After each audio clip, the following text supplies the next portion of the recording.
Good evening, and welcome to the WMGA's 15th installment of the Swing Series. Tonight, Wendy Dominick, former WMGA board member and our rules expert, will cover the rules of golf and answer your pre-submitted questions. In addition, I will be monitoring the chat feature so you can submit questions live during tonight's session. But before we get started, I'd like to introduce you to our new tournament manager, Erin Schauer. Erin started her career golfing by volunteering at the first tee. From there, she went on to earn a bachelor's degree in business and professional golf management from SUNY Delhi. After graduating, she worked as the director of girls golf at Bethpage Golf Course and as the assistant pro at Montauk Downs. Erin is also a Class B professional of the LPGA and is working to finish Level 3 this May to be a Class A LPGA professional. Hi, ladies. Looking forward to meeting all of you and having a good season this year. Thanks, Erin. So Wendy Dominick is a certified rules expert, attending 7 USGA PGA rules workshops where she achieved the highest level at each session. She started volunteering as an official in 2010 after retiring from her career as a kindergarten teacher. Her knowledge has allowed her the opportunity to officiate at USGA, MGA, WMGA, and collegiate tournaments. Wendy is an avid golfer, playing over 100 days each summer. She has traveled to Scotland 14 times and Ireland 3 times. In 2017, Wendy was the WMGA's B Player of the Year. She currently serves on the tournament committee for the WMGA. Let's give a warm welcome to Wendy Dominick. Thank you, Sarah. Good evening, everyone. I don't know if some of you are new at this or returnees from previous sessions, but either way, I hope you get something out of this, and I hope I have something to offer. 2023 or 2024 is not a rules revision year. So the good news is you don't have to learn a whole bunch of new stuff. So most of this evening, we can review things that you might already know or need a little tweaking on. Certainly feel free to use the chat feature to type in any questions. Sarah will be monitoring that, and she'll interrupt if there's a question that is pertinent to what I'm talking about at the moment. Otherwise, we'll have time at the end for your questions. They can be about anything at all. Or if suddenly you realize that there's a general topic you want to know something about, by all means, type it in. That's fun for me puts me on the spot too. and that's what really happens out on the golf course. You're on the spot. So that'll be just fine. Just so you'll know what I plan to cover this evening. You can decide if you want to stay or say, well, that sounds like a bore, I'm going to leave. I'm going to go over some of the rules resources that are available on our WMGA website, which are handy for you for tournaments, and particularly there's some good stuff there about general information about team matches. I'm going to, the real focus tonight is going to be what I'm going to call what to do when you don't know what to do. And the rules and the procedures for what to do when you don't know what to do are very different from in stroke play and in match play. So we'll do a lot of both. And I'm going to guess that during my presentation on that, you're going to have some questions. So fire away. If there's time, I'm going to pick up a little bit where we left off last session, where I did a lot of work on relief from finding nearest point of relief. We had cart paths, we had rocks and stones and places where you didn't want to drop, but you maybe had to. We're going to pick up and just quickly review that and go on to what happens when you have more than one situation at once and figure out, well, what are you going to do about that? We'll do that if there's time.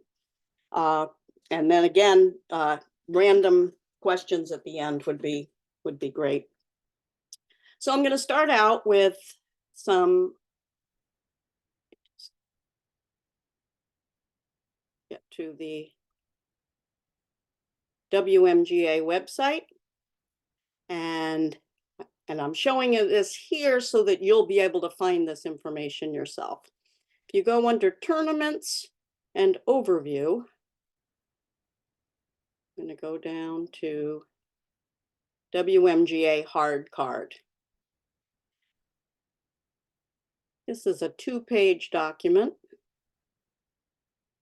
You're all familiar, those of you who have played in tournaments, with our notice to players, which you get, which tells you where breakfast is and whether there's a driving range, and it also covers the local rules. All organizations that run multiple tournaments throughout a season have a hard card. And so we've just reviewed and modernized or updated the WMGA's hard card. And basically what it is, it's a list of all of the local rules that apply to all tournaments at all courses. Many of them aren't necessary at some courses. So here we have decorative flower beds and turf nurseries. Maybe a particular course doesn't have any decorative flower beds and turf nurseries, but this covers it. So anywhere you are, any course that you're playing a WMGA event, say, wait a minute, I can't play from there. That's ground under repair. It's a no play zone. You know, then you have, of course, your basics with ground under repair and how it's marked, out of bounds. This has been added new this year, is the sprinkler heads near greens, and I'm going to go over that specifically tonight. So that's a situation where you definitely might not see that on the local rules of the club. A club might not use that rule. They might not have any sprinkler heads near the green in the closely mown areas. But if you come across it at any WMGA event, it will be in place and you can use that rule. The same with aeration holes. That probably won't be mentioned on the notice to players if the course hasn't been aerated in months. But if you come across an aeration hole, lucky you, you get relief. So that's what the hard card is. I would recommend printing this out and sticking it in your bag for the whole summer. If you're playing team matches, this also applies to team matches. So I would suggest that you print it out and have it for team matches, because team matches, we don't usually get a notice to players. You know, you get, often local rules are posted on the bulletin board when you arrive. So this is a good thing to have. Also, I believe we'll have Aaron do a heads up, you know, that if you are playing at a WMGA event, when you get your notice to players, there probably will be a link to this on the notice to players. And so if you don't need it now to print it out, when you get your notice to players, you know how we get the list of tee times, you get your hydration awareness, you get a few other things that you click on to link, and you'll get this hard card. So I'm not reading this to you. Okay, now I'm going to go back now, and under team matches, we have some match play rules and reminders. And again, don't worry, I'm not going to read it to you. I'm just going to show you what's here and then the important things I will cover tonight. This is not about the rules of golf, but it's just some info, particularly if you're new to team matches. So, you know, there's information about lunch, check the weather, bring your rain suit. Lots of good stuff there for new members or new to team matches. This is also about team matches. And again, some etiquette. We are guests at the club. You know, when you're sitting at lunch, keep in mind you might be sitting with members with the club. You know, let's not criticize the eighth hole pond or the food. So some good hints there that you should read over.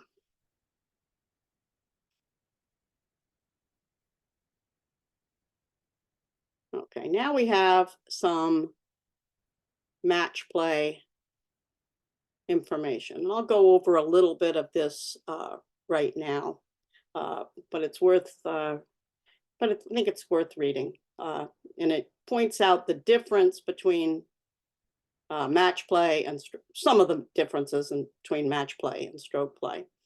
And that's in stroke play, you are obligated to deal with any rule infraction that you do yourself, of course. That's match play as well. But you're responsible for the whole field on the course. So anybody you're with, you see something happen, you really need to bring it up. But in match play, you can overlook it. And whether you choose to do that is entirely up to you. There's some rules that are so no advantage gained that some people just prefer to overlook minor things that they see. An example, a lot of ladies, a lot of men, a lot of players mark their ball on the green, and then before they putt, they rotate it to get it lined up the way they like. And the ball has to remain marked while you do that.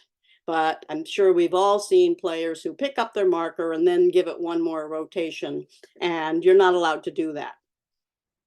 So that would be an example of something that you know they're not getting an advantage. You know they probably don't know the rule.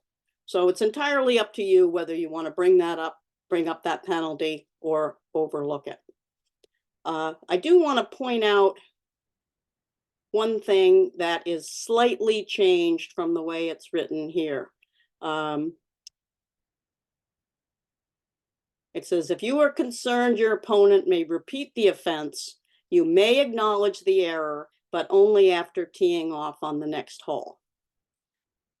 To acknowledge the error any earlier would constitute an agreement to waive the rules, and you're not allowed to do that.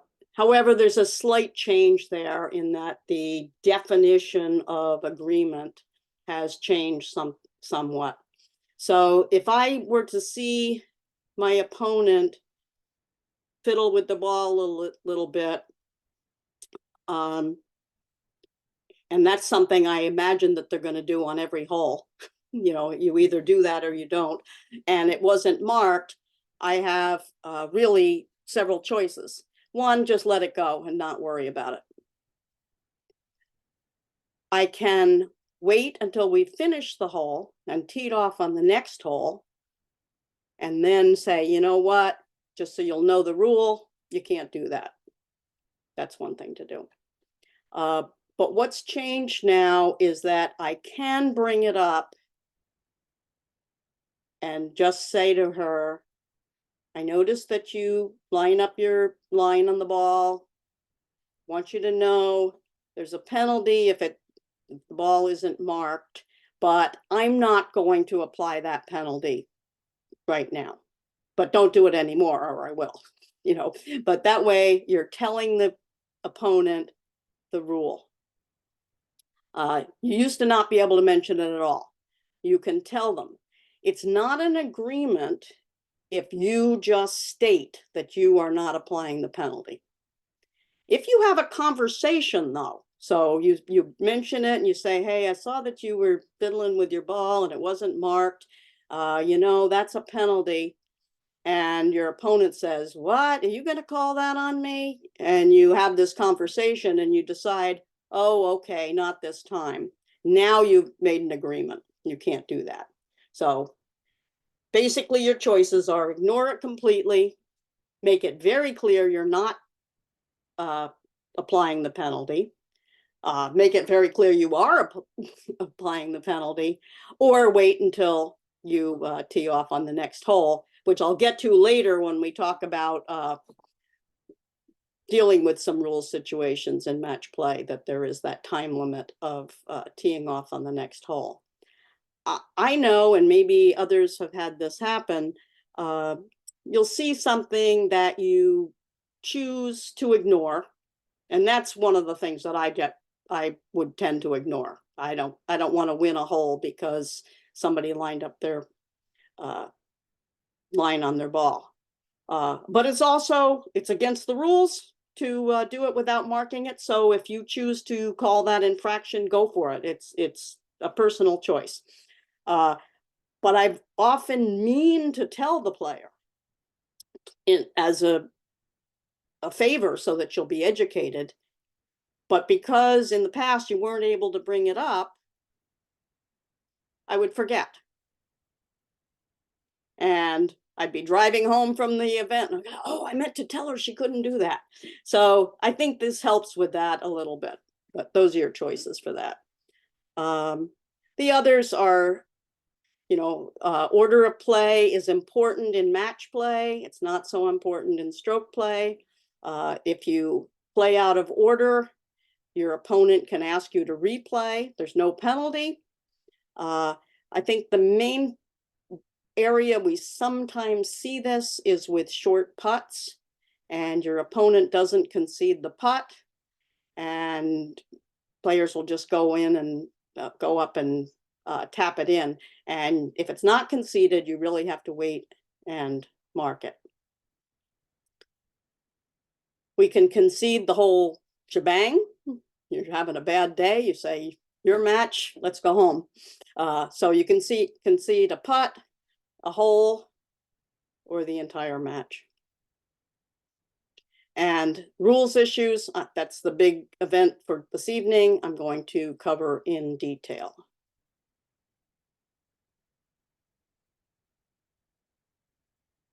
In stroke play, doesn't really matter about the scoring until you get it right when you turn in your scorecard at the end. It's always a good idea to tell your marker what your score was on each hole and get it all right as you go along, but I've seen it all, and the main thing is at the very end. But in match play, it's really important that you know what's going on. You need to know how many strokes your opponent has taken.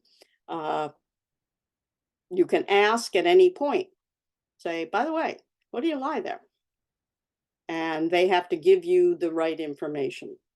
If they give you the wrong information, it will be a mistake. They say, I lie 3, and you say, okay. And the way you play the rest of the hole is going to be based on thinking that your opponent lies 3. And so if it turns out that they don't correct that mistake before you play another stroke, it's loss of hole. You also have to tell your opponent as soon as practicable. Yep, I got the word right. Practicable of a penalty. The exception is if it's very obvious what she's doing. You saw the ball go in the penalty area, it splashed, you see her fish it out, you see her drop, you know what she's doing. But if there's another penalty that she might not know that you've taken, such as taking an unplayable, you need to tell her as soon as possible. If you're on one side of the fairway or you're in the woods taking an unplayable and she's across the way, you wait until you're closer together and you say, by the way, I took an unplayable over there. But you do have to keep your opponent informed. And this practice is the same in both match play and stroke play. You can practice chipping near the hole you just played, as long as you're not slowing anything down. This is just a bit more about the differences in match play and stroke play. And in the rule book, many of the rules you will see penalty, and it'll say general penalty. It won't specify that it's 2 strokes in stroke play and loss of hole in match play. So wherever you see general penalty, and the penalties are usually in red at the bottom of the rule in the book, that's what that means. As I said, I'm not going to really, some of this is duplicated from the previous page. Stroke play, playing out the hole with 2 balls. I'm going to spend quite a bit of time on that. So that's all there for you. This is new. This was my last hurrah from being team match chair. This is sort of a compilation of everything that went wrong. I would get phone calls on team match days, and some of these just happen over and over. I thought, oh, let me just type this up and have it available. You need to wait for your opponent for 5 minutes. She gets 5 minutes to get there. If she's not there within 5 minutes, even if she shows up later, she has forfeited the match, and the other players on the team move up and play in different positions. But you do need to wait the 5 minutes, because if she gets there within 5 minutes, you're still going to play against her. But you're going to start on the second hole. She loses the first hole. It's a good idea to figure out each hole as you go along. Make sure you know who won the hole if you tied it, and settle any disputes you might have over the score for the hole. Again, we need a ruling. This is going to fall under what to do when you don't know what to do. But this is important. You have to keep going. You don't stop in the middle of the 6th fairway holding up all the teams that are playing that day. So when I talk about getting a ruling, you're going to be getting a ruling after the match. You just have to agree on some facts. And my favorite happens every year. Players play the wrong hole. Because in team matches, we don't have anybody out there to guide us around. Often there's no caddies. You've never played the course before, and you end up playing the wrong hole. There's no penalty. Go to the right hole. When you come to a round to that hole again, assuming you finished the hole the first time, you just skip it. If you were to play it again, the score the second time counts. But again, no penalty at all. Just find out where you belong. I think the first time that happened to me was at Fairfield. All of a sudden, my opponent and I were on the green, and we looked around. It was like, there's the clubhouse. There's the pro shop. We're not supposed to be on the 18th green yet. And we realized we had made a mistake. Okay, this happened last year. We had rain, snow, and hail. And I was actually playing that day. I didn't get any hail, but it was raining pretty hard. And I believe Pascalina texted me, and I saw the text at the turn, and they wanted to know, can they quit? Because there was hail and it was cold. And yes, in team matches, if one person wants to quit and the other one says, no, I'm going to keep going, or I want to keep going, the one who wants to quit loses those unearned points. Or you can both agree that you want to quit, but you can't split the points.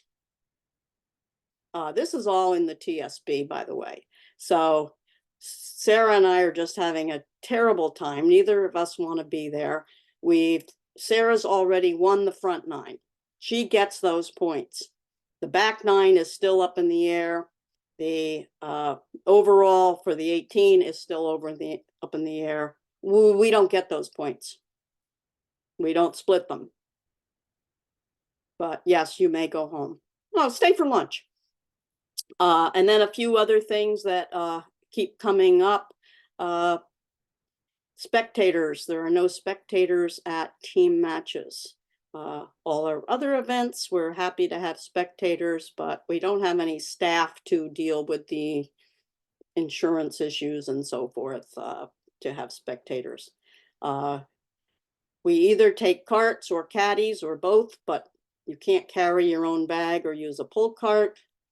And you'll get all this information from your, the host club will provide it to your captain. And yes, in match play, you do have to post all your scores. So that is that info. Wendy, I'm going to jump in here with a question. Oh, okay, good. So for team matches, does the WMGA hard card override the local rules? For instance, our course does not have the sprinkler head rule as a local rule. Yes, WMGA overrides it. WMGA is running the event and they can make their own local rules. Our local rules, or I'll call it ours. Yeah, I am on the committee. I guess we can call it ours. The WMGA rules do override any other local rules. So if your club does not have the sprinkler head rule, it is in effect.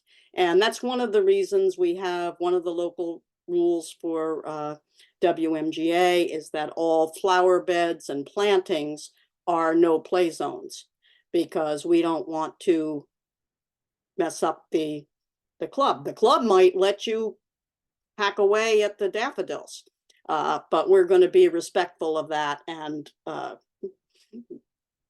that's why that's on our hard card. Okay, let's see. Now I can do that. Disappeared. And now we're going to go on to the sprinkler heads near the green, which is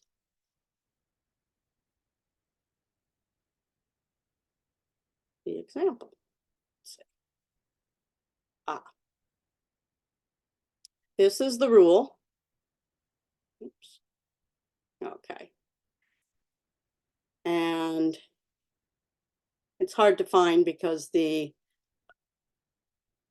local rules are not in your rule book. They're in the official guide, which you may have if you have the app, or you can find on the website.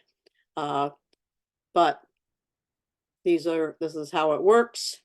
The sprinkler heads are in obstructions, but if it's in your way, you don't actually have stance, or your ball isn't on it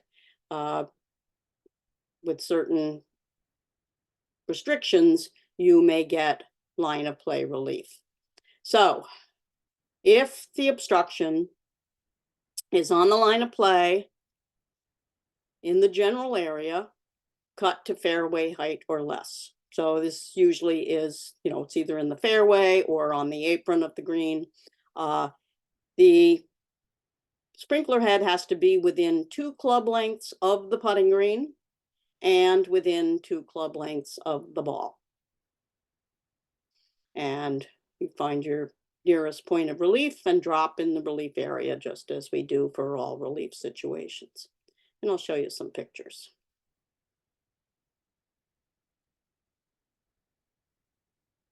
Go, let's see, do red. Okay, here we go.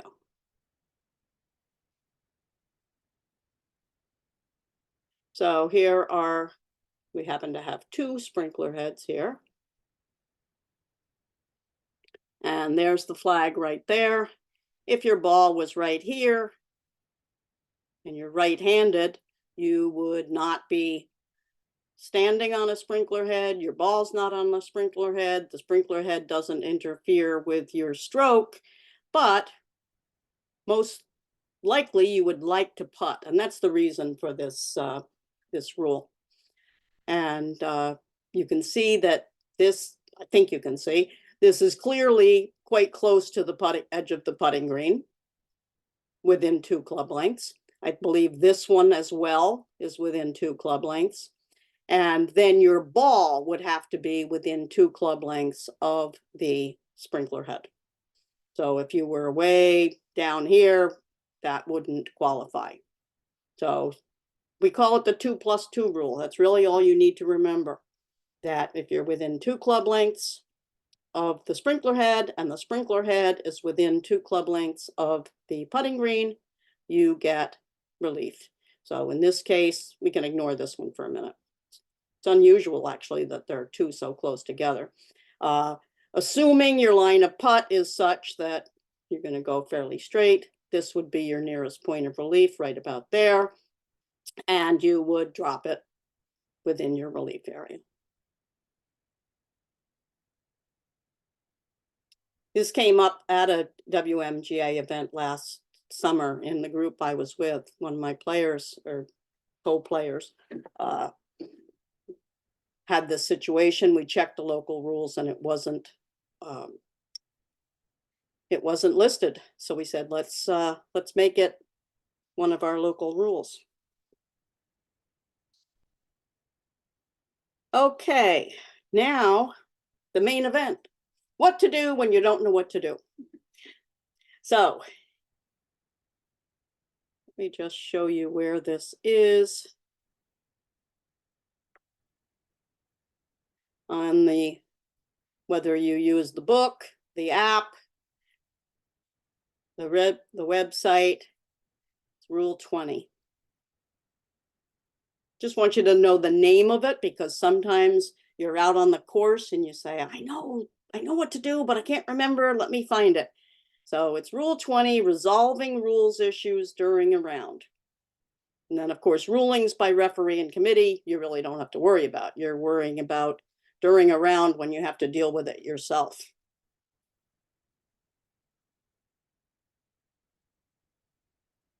Here is the text of the rule, and it's long. I promise I won't read it to you, but I'll point out some of the things that I am going to cover with some diagrams. As you can see, it's quite long. So don't delay play. You know, you're not going to, most of our WMGA events, we have a couple of staff people who have radios, but, you know, you could be, you know, how are you going to find somebody to give you a ruling? We just don't have very many people. Sometimes you're lucky and there's somebody right there who is roving around and can help you out. But so the 2 different methods of resolving rules issues, one for match play and one for stroke play, expect you to take care of it yourself and not to delay play.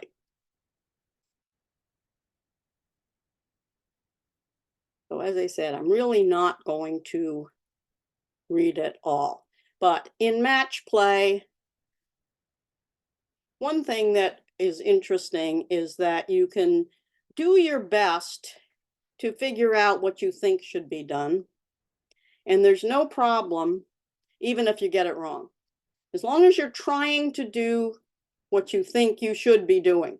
For example, you're not sure whether you get 1 club length or 2 club lengths relief from something. Now, if you and your opponent really don't know, and you're not having any animosity over it, and you know, you're not having a situation where one says, oh no, you only get 1 club length, and the other one says, no, I think I get 2, and that can be dealt with as well. But you might just say, yeah, I think it's 2. Go for it. You've agreed. You're not breaking the rules in match play. You are just doing the best you can. You find out later, by the way, you know, I was on this cart path and I wasn't sure, you know, what's the rule? Doesn't matter if you got it wrong. You were doing the best that you could.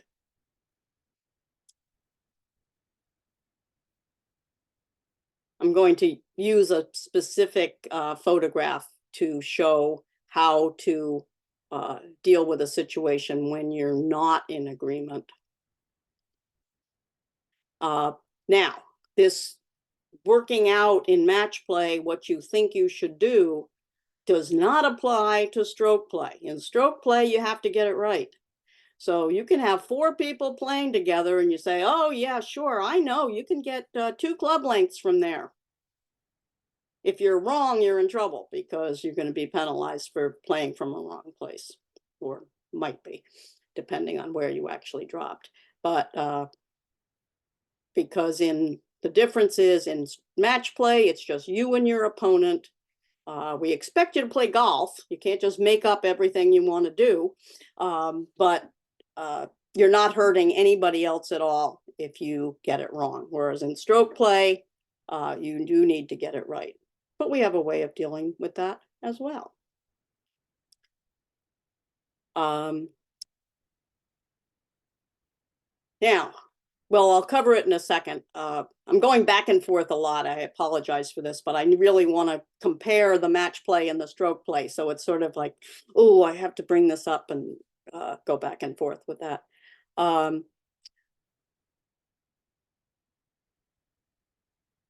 Okay, so I'll get to it in a minute. You're going to ask for a ruling in match play. You're going to find out later. And then in stroke play, you're going to be able to play 2 balls. And so we just get out of this and we'll move on to our picture for 2 balls.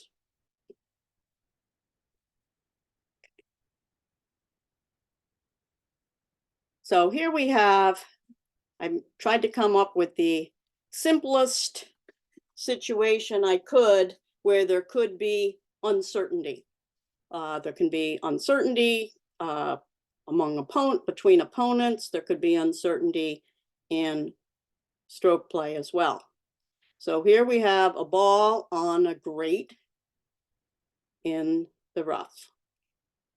I think we all know that you're entitled to relief without penalty for an abnormal ground condition. Find the nearest point of relief, which is right about there. We're going this way, by the way. So this would be the nearest point of relief. And then this is your 1 club length relief area. So I bet you're all thinking, well, what's the problem? Or maybe you are aware of what the problem could potentially be. There can be uncertainty on whether or not you can drop in the fairway. So that's the uncertainty in this situation where I'm going to cover both match play and stroke play, what you would do about this. But I think I'll just tell you the answer in case you don't know. So the ball is in the general area. You need to drop it in the general area. The rough is general area. The fairway is general area. So by all means, you may drop in the fairway. Common misconception that many people think, no, you have to stay in what some are calling the same condition. There's no such thing. It's general area. So yeah, you can drop in the fairway. Now, but what if you don't know? So I'm going to cover stroke play first. So stroke play, you think you can, but somebody in your group says, no, I don't think so. Or you're not sure. And so you can play 2 balls. You can only do this in stroke play.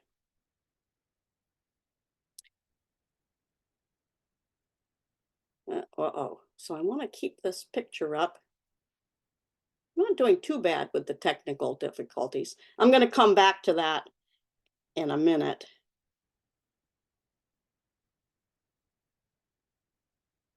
Oh, just to, okay, let me just go over this for a minute, just so you'll appreciate that it is often questioned whether or not you can drop from the fairway to the rough.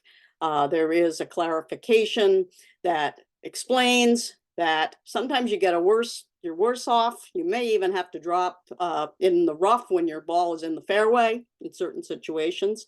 For example, if you're in temporary water in the fairway, it's possible that your nearest point of complete relief could be in the rough.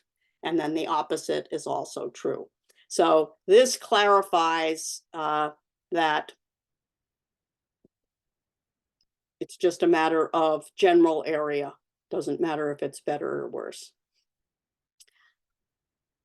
Wendy, we have a question on that, so I think that answers Great. it. You can improve your lie with the drop from the grate. Improve your lot. Well, yeah, you're getting a good deal is what the person is asking, I think. Yes, yes, you can definitely get into the, in that situation, you were able to drop in the fairway. But here you see it specifically mentions the general area.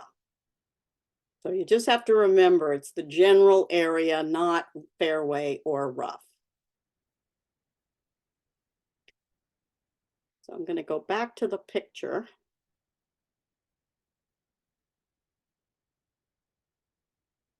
Uh-oh, what happened to my picture? Oh no, where's the grate?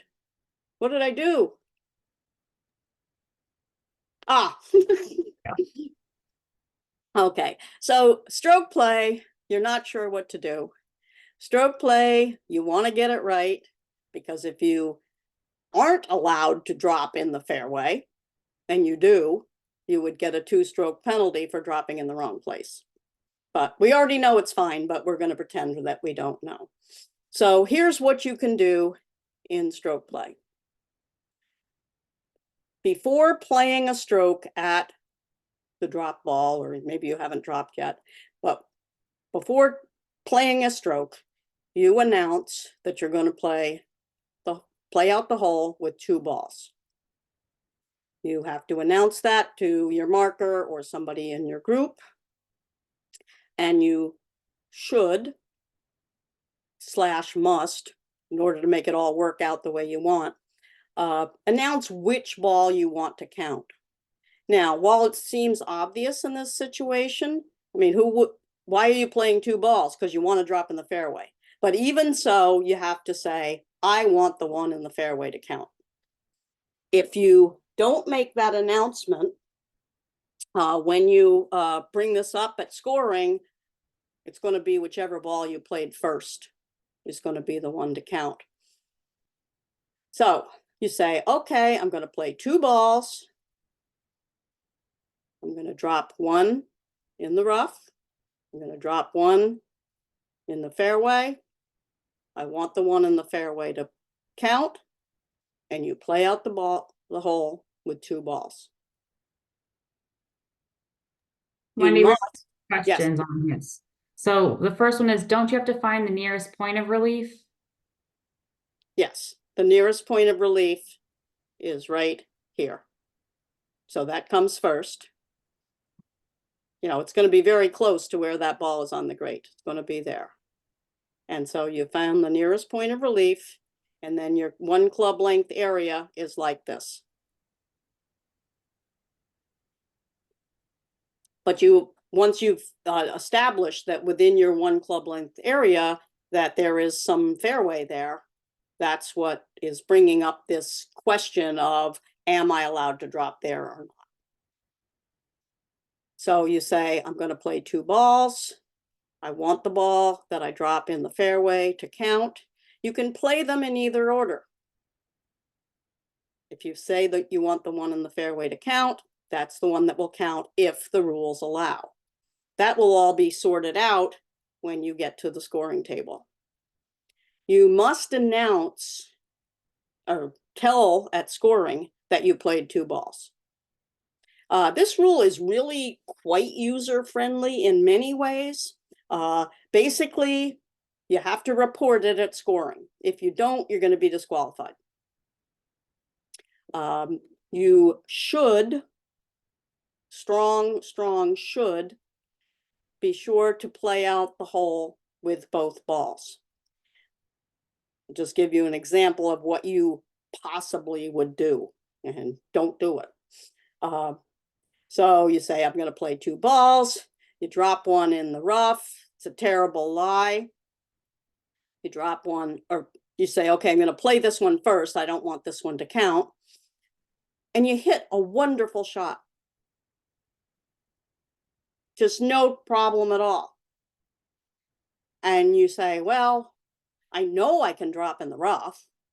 So why bother to play the other ball in the fairway? Don't do it, because when you find out later that you could have dropped in the fairway, you said before you played this ball that you wanted the one from the fairway to count. You're allowed to drop from there. That would have been the ball that was going to count, and you didn't play it. So you didn't hole out on that hole, and you would be disqualified. Pretty serious stuff, but that's why I'm saying don't let it happen. That's why we're playing 2 balls, so play them both. Got some more questions here on this. Great. You drop by the fairway and it, it's closer to the pin. Is that allowed? No, it can't be. It has to be within your relief area. So if this is your nearest point of relief and you dropped here, that won't be nearer to the hole. That's why we measured out this relief area. It has to remain, it has to land in the relief area when you drop, and it has to stay in the relief area. So the relief area, for the purpose of this, we assume we're going in that direction. And that's why you're limited to back here in this area. Anything else would be closer to the hole. So no, you cannot drop closer to the hole. If you were to drop it accidentally and it's not in the relief area, you would have to redrop. If you dropped it in the relief area and it rolled out of the relief area, you'd have to redrop. And one final question here. What if there's an argument in match play? Okay. Oh, I'm going to do match play in a minute. Yeah. Okay. This is the easy stuff, the stroke play, playing 2 balls. So in stroke play, you play the 2 balls. You can play them, as I said, in either order. Something that, okay, let's just say this could happen. You drop it in the rough. You play it from the rough and hit a poor shot. Somebody in your group says, you could have dropped it in the fairway. Well, it's too late to play 2 balls. You've already played 1 ball. However, and this is where it gets a little user-friendly, you say, oh, yeah, you're right. Well, I'm going to play 2 balls. I'm going to play one from the fairway now. No penalty at all for playing that second ball, but it's no way it's going to count. So the decision to play a second ball has to come up before you make a shot with the ball. Now, and then of course, you're just going to have to hope that you score better with the one that's going to count. You never know how that's going to go, but that's up to the committee to figure that out. In some cases, a situation where you might choose to play 2 balls are situations where you think an area should have been marked as ground under repair and it wasn't, and you think it was overlooked and that the committee would declare it as ground under repair. Might be a tire rut, it might just be a really poor area that was overlooked. That's another situation where you could play 2 balls. But again, you don't know how that's going to come out, and you could do worse with the ball that you played from ground under. That you never know how it's going to go, but it gets you off the hook from playing from a wrong place, and that's why you're going to use this rule. Now we're going to talk about match play. So again, I wanted to keep it simple because if I had gotten into some very complicated rule, we'd be discussing the rule rather than the procedure for what to do in match play. So we come upon this in a match. I think that I can drop in the fairway. My opponent tells me, no, I can't. So we don't agree.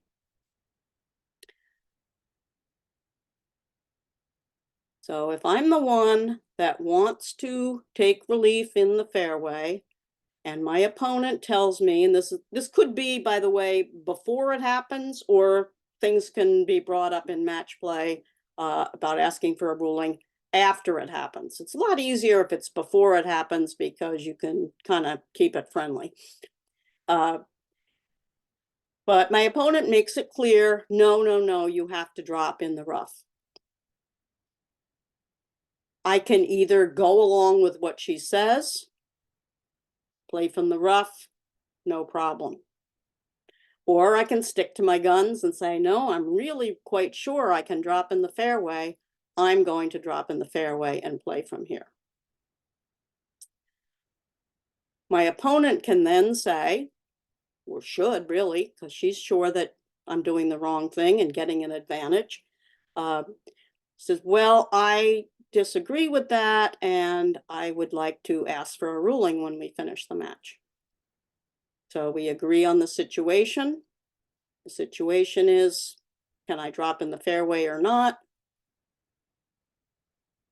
She has to make that request to get a ruling before we tee off on the next hole. There is a time limit on that. Better off in this situation, she lets me know right away. I may even say to her, you know what, I'm really quite sure I'm right on this, but you can ask for a ruling when we finish. And what happens then is we play out the hole and we really don't know the outcome until we get a ruling later.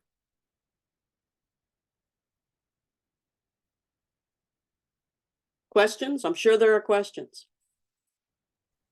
Well, there's one to clarify here. Do you have to declare which ball will count before making any drop? Excuse me, yes. You have to.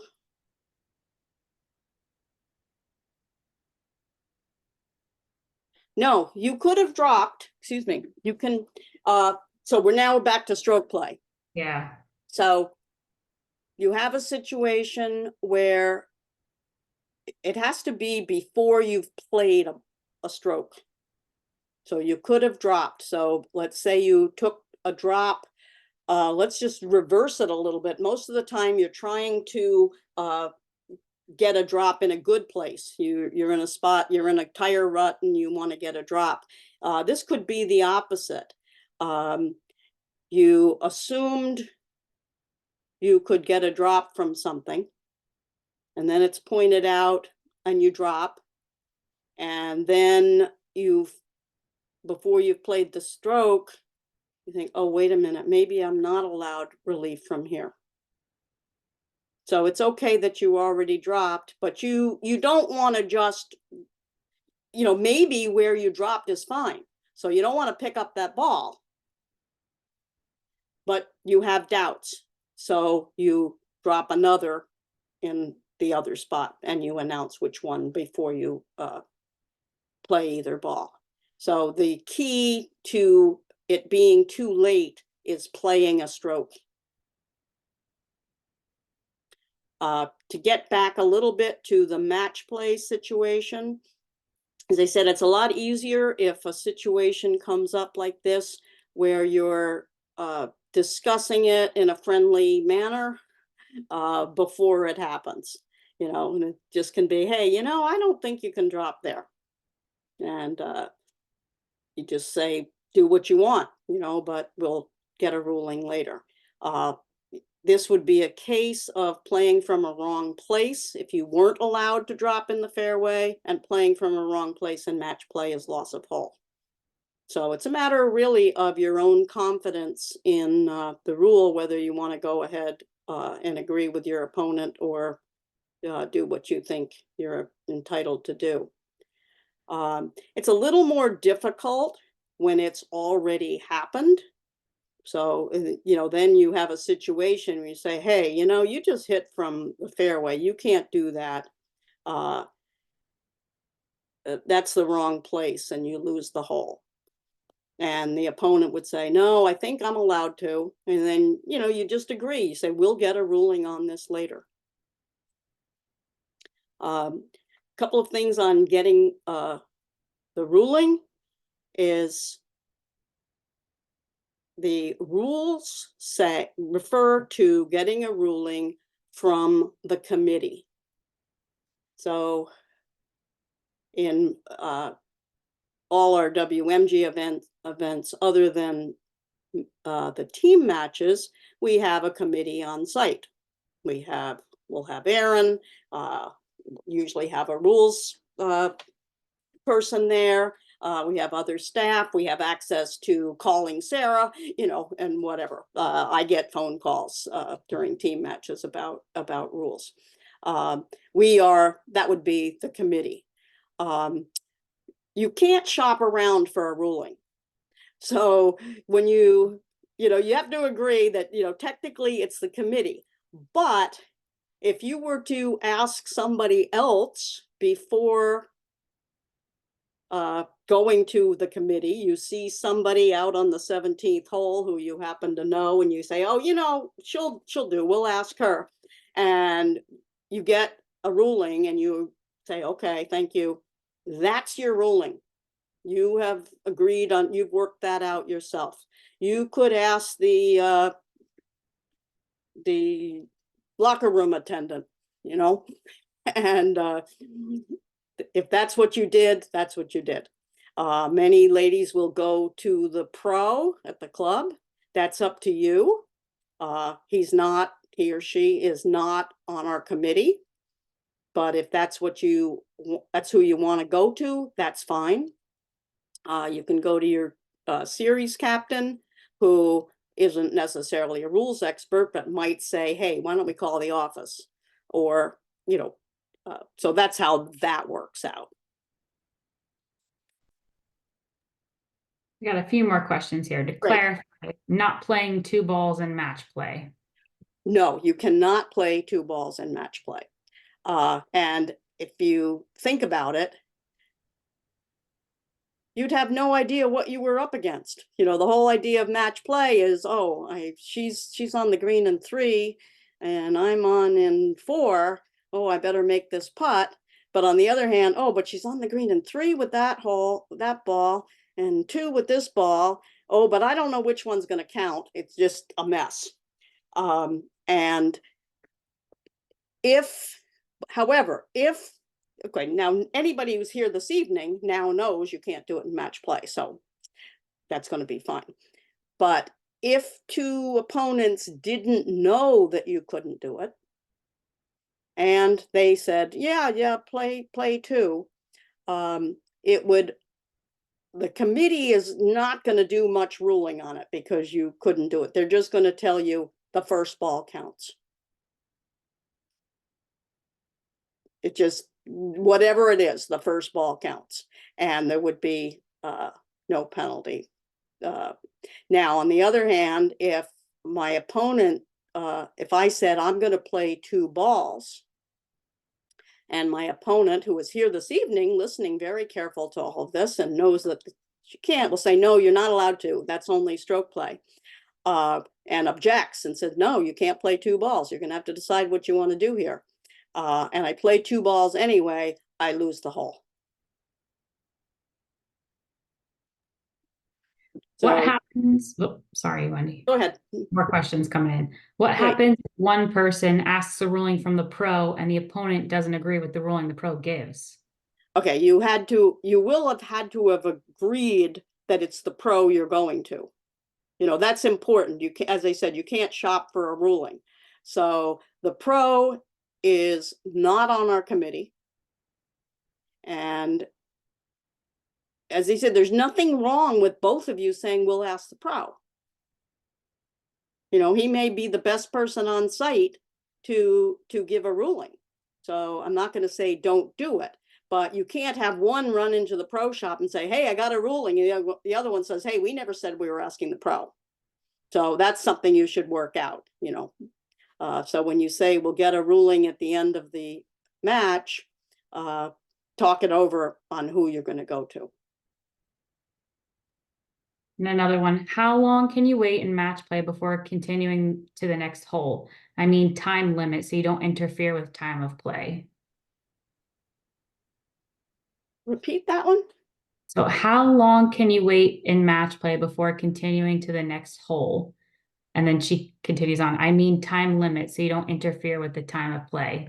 Oh, okay. You're not going to, thank you. That I think if I understand the question, that's an important point. The purpose of getting a ruling later is to not stop everything. There is no referee. There's not likely anybody in anywhere nearby. So you're not going to know the outcome of that hole. Or it's very possible you won't know the outcome of that hole, and you will continue on. You don't try to get a ruling after the hole. You wait till you finish the match. Good. That's all we have for now with the questions. Okay. How are we doing? I have Holding steady. Our numbers, we're holding steady with our numbers, so. okay, so they're not running out. Not yet. When they start to run out, we'll stop. So I'm going to pick up a little bit where I left off last time when we were talking about relief from, we talked about a cart path. So I'm going to start with the simple cart path picture that I think I worked with last year.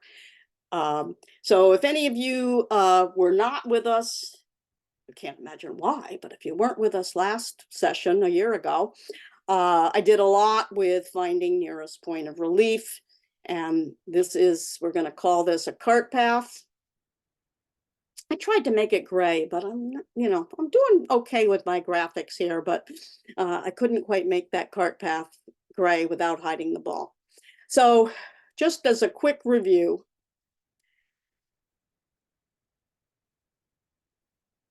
you want relief from the cart path. It has to be complete relief, both for your stance and for the ball. So if you came this way, your feet would probably be about here. I'm imagining a club, to hit the shot. And so you would look at this distance and say, okay, that's how far it would be if we went to the left. If you went in this direction, your feet would have to go there. And as a result, the ball would have to be there. You can see quite clearly that that's quite a bit further from the original position of the ball. Therefore, your nearest point of complete relief is on this side of the cart path, even though you've got rocks and heavy rough. Always a good idea to leave your ball until you've decided what you're going to do. This might be playable over here, maybe not. You might be better off either taking an unplayable lie or hitting it off the cart path. So that was just a little review, and now we're going to get into some fancier situations with relief.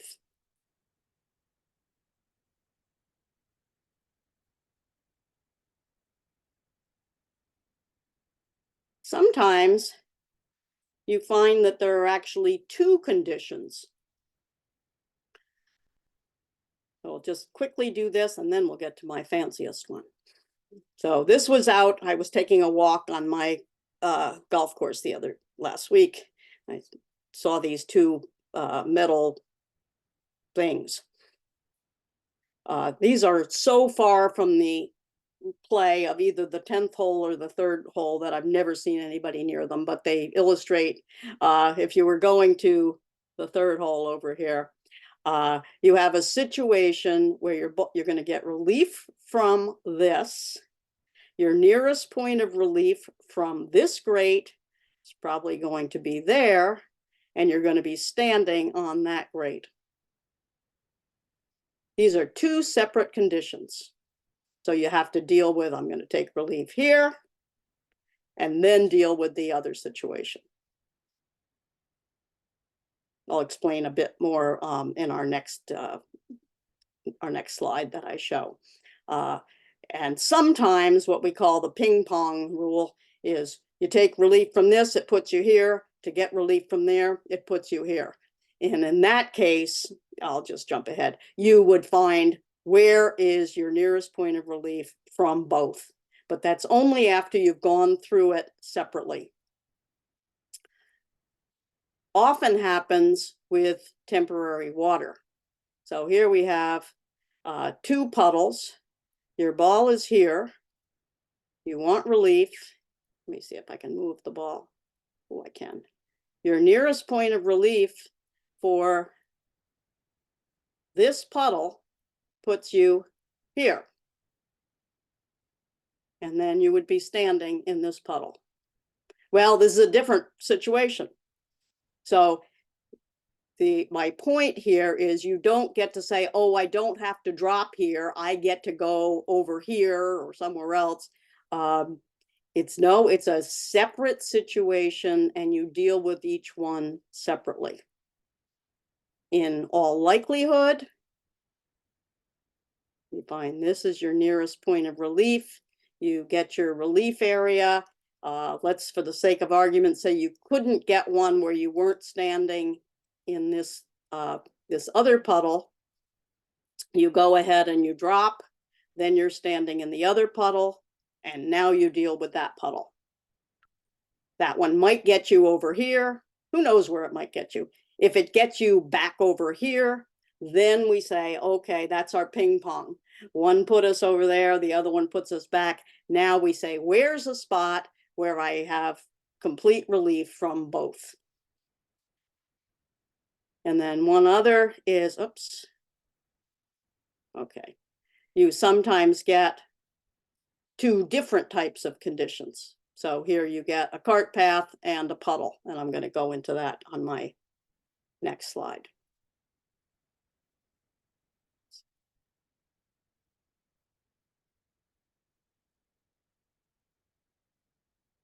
Okay, ignore all these things. These are just more toys for me to put into place. So if we need a grate, I'll take a grate up there. If we need another puddle, I'll do that. So here we have a rather wide cart path with a bit of temporary water in the middle of it. I have a choice. I can take relief from the cart path, which of course would also give me relief from the temporary water.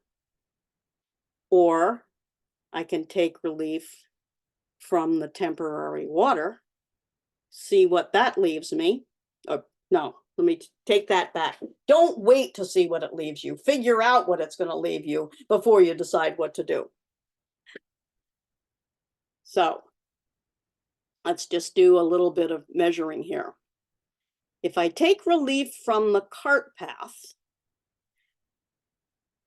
if I had to go to the left, the ball would be here. If I need to go to the right, my feet would have to go here, the ball would have to go there.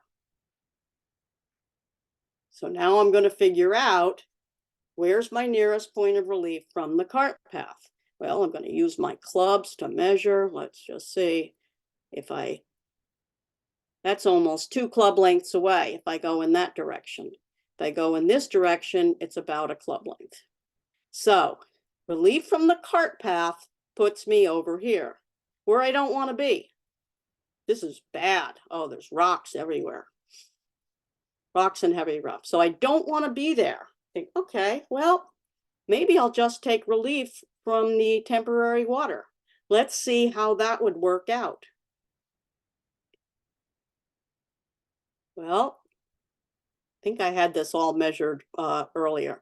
So I have to get my feet out of the temporary water, and the ball would be here. It's still on the cart path.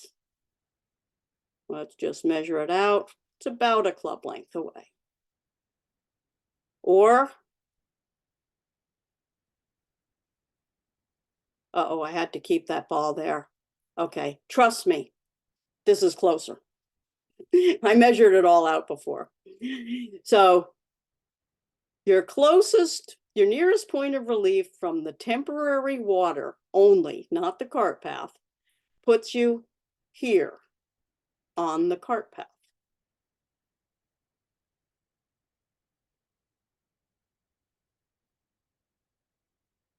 Which is fine. You can drop, you get your whole, you get your whole arc and all that. You're gonna be no nearer the hole. So you're gonna drop on the cart path. And from there, in all likelihood, you'll be closer over to this side, and you'll take relief from the cart path, and you'll be on the side that you wanted to be on.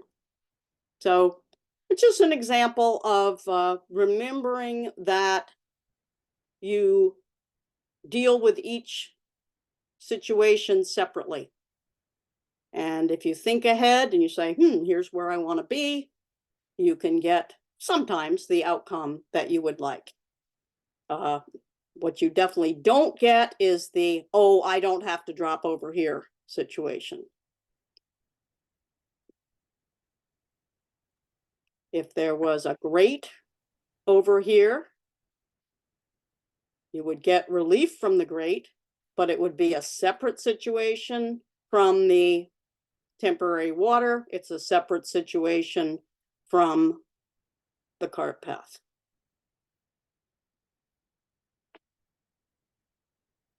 Any questions on that one? Not specifically this one, but related to the cart path and relief. So can you choose to take your stance on the cart path in the first example and play the ball in the better lie? Oh, okay. If I understand the question.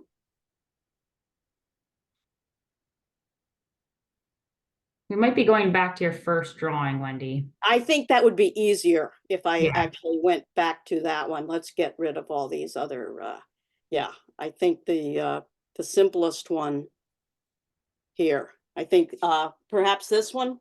Yeah. Yeah. So if you were to say, okay, I'm on the cart path, I want relief from the cart path, but oh, you know what? I can't move these feet. I don't know what I did that I can't move the feet, but let's just say the feet would be here. You say, I'm okay standing on the cart path. That puts my ball here. That's closer. That's closer. I get to drop on this side. The answer to that is no, because what we used to call nearest point of relief, it included complete in the description, but we called it nearest point of relief. Now it's called nearest point of complete relief. And that means it's relief for the lie of the ball, for your stance, and the area of your intended swing. So if you want relief from the cart path, it has to be completely off the cart path. I hope that answers that question. And we've got another one on this drawing. Back to the first cart path drawing. Don't you still get a one club relief area, in which case you might avoid the rocks? You might, yes. I was tempted when I was doing this to bring in more rocks so that the whole area would be horrible. But indeed, this is your nearest point of complete relief here.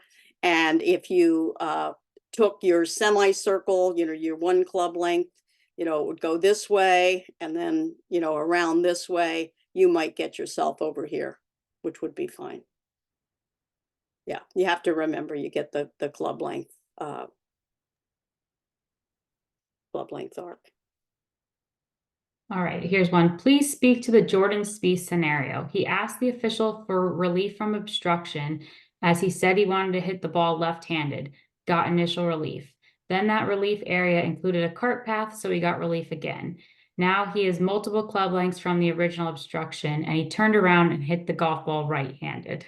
Yep, that's it's perfectly okay. I don't know which tournament that was. I thought I had seen, was that just this weekend? I thought I watched all of that, but anyway, doesn't matter.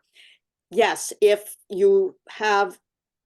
it's reasonable to play a left-handed stroke, and it has to be a little bit more reasonable than the right-handed stroke, you know, so if that's what you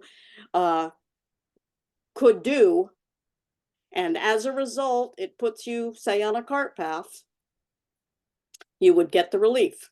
So let's see, I can't play with this. I don't know what I did to this that I can't move all my things separately. But yep, it's one of those unusual rules where you've got no right-handed shot, but you could play left-handed. Left-handed puts your stance, for example, on the cart path. You take relief as a left-handed player from the cart path. You drop, and now you can turn around and play right-handed. I think we see that with the pros much more often than we see ourselves doing it because most of us can't play left-handed. Another one here. You seem to be taking nearest point of relief, even with the original ball relative to the hole versus dropping behind the ball within the semicircle and ending up closer to the original ball versus a couple of drops away. Is it always multiple separate points of relief versus closer drop, but maybe further away from the hole? Oh my, you're gonna have to go over that one again. That's a Yeah. lot of words. Okay, so we're talking about you seem to be taking the nearest point of relief, even with the original ball relative to the hole. I'm not Versus, sure what that means. Even with um, the original ball relative to the hole.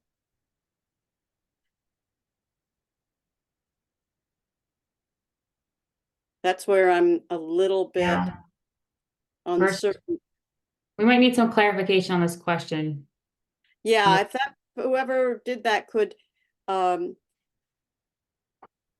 think one thing I'll just clarify, and then she can resubmit the question. The first step always is finding the nearest point of relief. And the nearest point of relief is where would the ball be if you took complete relief for the ball and your stance and your swing. And that's a point somewhere. So in this case here, this is the nearest point of relief. That comes way before any dropping or measuring a club length from there. So that's step one. Yeah, we'll wait and see if we can get some more information on this question.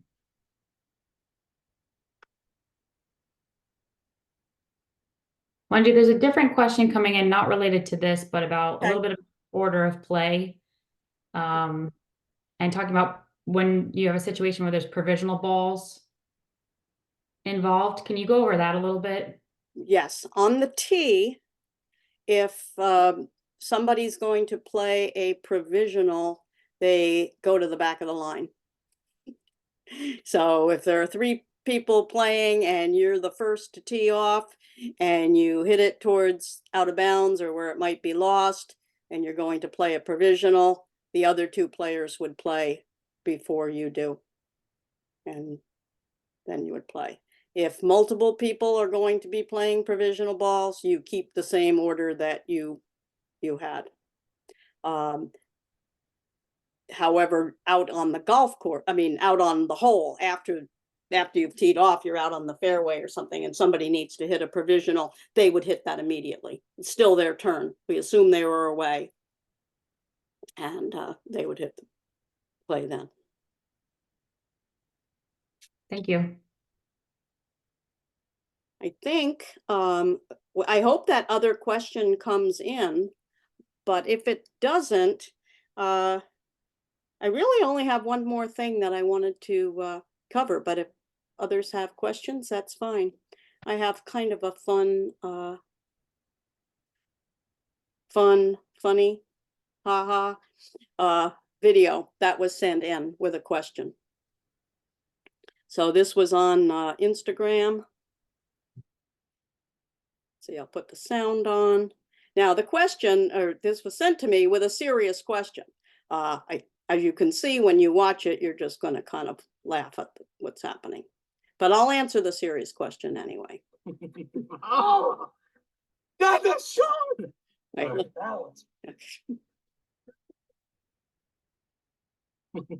Oh, that is shown. All right, balance. Okay, so the question was, so what are the options in match play and in stroke play? And it's there are a lot of what ifs here. But I'll tell you, the very first thing is you can see this guy's friend is holding his feet. And that is not permitted in either match play or stroke play. So right off the bat, we have a situation where in stroke play, it's a general penalty. So stroke play, it's a 2-stroke penalty for getting that help holding his feet. And in match play, it's loss of hole for getting that help. But let's just go back to what do we do when we don't know what to do in both match play and stroke play. And my answer to that is, I don't know, because I'm looking at this and I can't tell what this is. I don't see any white lines calling it ground under repair. I don't see any red lines or red stakes or yellow stakes. So it definitely could be one of those questionable situations. So in stroke play, if you think that it's ground under repair, but maybe it's a penalty area, you might play 2 balls. In match play, you're really going to have a tough time deciding what it is. You're going to hope that you and your opponent can come to some agreement on what it is. On whether you're going to take, I don't think you're going to lie down like that and hit the shot. So you're going to either decide whether you're going to take relief, assuming it's ground under repair, or take relief as a penalty area. This is one of those rare situations where, you know, I said before, you can't delay play to get a ruling. If you're really not sure what this is, I mean, I can't see enough of what's, you know, back here. I mean, this may go the whole length of the hole, in which case I'd say, oh, it's a penalty area. Or there might be a backhoe right over here, which tells me they're working on it and it's ground under repair. So I don't know. This might be one of those situations, though, where a quick phone call to the pro shop could answer that in a minute. You know, it's not something that anybody needs to look at to make a ruling. Certainly not one of those situations where when you finish the match and you say, oh, we'll call the WMGA office, and Sarah answers the phone, or Aaron, and go, I don't know, I'm not there, I don't see it. So you know, that could be resolved because obviously anybody at that club would know what's happening with this situation. But I just thought that was kind of fun. Wendy, let's just go over a couple quick questions that have come in here. Great. Is standing among rocks considered complete relief? It seems no different than standing on the cart path. Nope, it's a completely different situation. You've taken complete relief if you're standing on the rocks. All right, and the Just to clarification. clarify one more, you know, just to make it clear, you're taking relief from the cart path. That's the only thing you're taking relief from. And if you end up standing on rocks, that's okay. If you end up standing in a 3-inch puddle, that's okay. It's just you're taking relief from one thing. Go ahead. We received more from that other question.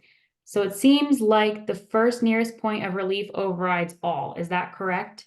maybe multiple drops, which lands me further away is the chosen spot versus another spot that may be closer, but not within the original nearest point. Okay, I think we're getting closer. I want Yeah. to answer this question. I really do. Yeah. So you find the, let me just see if this diagram might work a little bit better. I'm going to take away the puddle. Mhm. And we're just going to deal with finding the nearest point of relief to get off the cart path. I hope that's what this person is referring to. So to get relief from the cart path,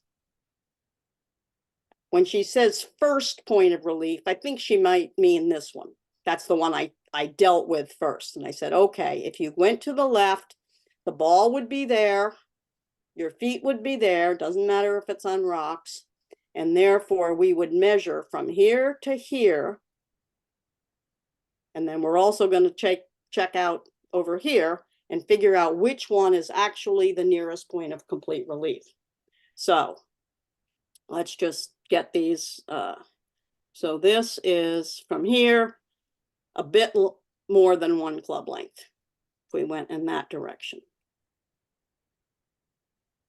Get these feet out of there. That was for the puddle. If we go in this direction, you have to get your feet off the cart path. Get rid of that ball. And the ball would be about here. You have to keep in mind that you're going to be holding a club in your hand. So now we have this distance to measure. Quite a bit farther than 1 club length. So we've established now that this is the nearest point of complete relief. Therefore, we are going to completely ignore going over there. This is it. Now, what was the next part of the question? I think when we get into multiple drop situations. Okay, I'm not quite sure. Okay, so this So is the nearest. they're talking about the puddle example that allowed more than 1 drop further away from the original ball. So maybe it has something to do with when you are in a multiple relief situation, you can be more than a certain amount of club lengths. Oh, okay, absolutely. Yes. Yeah. Yes, let me just go back to the 2. If this is what this person means, yes. Let me get rid of this. So let's just use this example. So originally, the ball is here. You want relief. We're going to call the nearest point of relief, right about here. But that would force you to stand in this puddle, which is a different situation. So you stand in the puddle, you take a drop. She was talking about multiple drops. You drop, and you then would decide, well, are you going to play it where it is? So maybe the ball isn't in the puddle anymore, but your feet are. Or you say, I don't like it either way. I want relief from my stance. You figure out where that would put you, and it's going to put you back in the puddle. Maybe this is what she means. So now you've gone through the process of taking a drop, and then if you take relief from the next one, it's going to put you back where you were before, if not exactly, at least in the same situation. Now you look at this whole thing as one. Yeah. But it's only after you've done the multiple drops. And now you say, where do I get relief now for my stance and the ball? And it might be here. So it's much farther away than the original if this person who was asking this is still questioning, no problem at all. Just send me your phone number and I'll talk to you. All right, just a few more here, Wendy, and then we're probably ready to wrap up. So in match play, if the players don't agree on how to play the hole, but they play on, who gets the honors on the next tee? Oh, good question. That would go, so if it really is uncertain how that hole came out, sometimes even with the uncertainty, you know who won. You know, sometimes it's a matter of a one-stroke penalty here or there, and so it doesn't matter. But if you don't know, you would flip a coin or something, you know, just by throw up a tee and decide that way. And can we use the unplayable ball rule? Can we use the unplayable ball rule? Of course. I guess in any Or, situations, I would think that they're asking about any of these situations. oh, yes. Yeah, you always have that option. You can play, you can take an unplayable ball in any place on the course except in a penalty area. The reason, if just so you can remember that, you can't take it in a penalty area because you already have a way of getting out of a penalty area. You know, you take penalty area relief. But sure, if you don't like your options, and let me just go back to my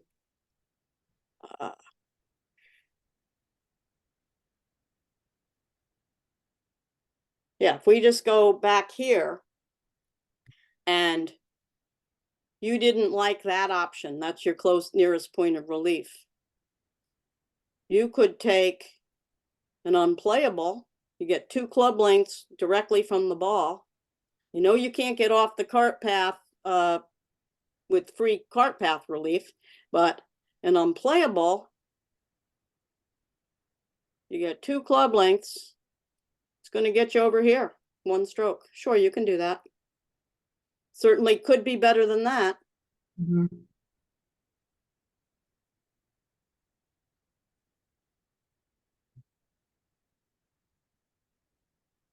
All right, Wendy, that's all I have for now. We have some nice thank yous, and there's one other question we'll have to sidebar and get you to answer offline. Okay. All right. Okay, well, thank you everybody for joining us, and I hope I did all right. Hope you learned something. Wonderful. Yeah. Wendy, this was great. Thank you so much for Oh, being you're our welcome. expert and answering our questions. This concludes our swing series. Just want a special thank you to Wendy for doing this for us each year. I look forward to these sessions, and this will be posted on our YouTube communications channel in the next day or so. All right, everyone have a good night.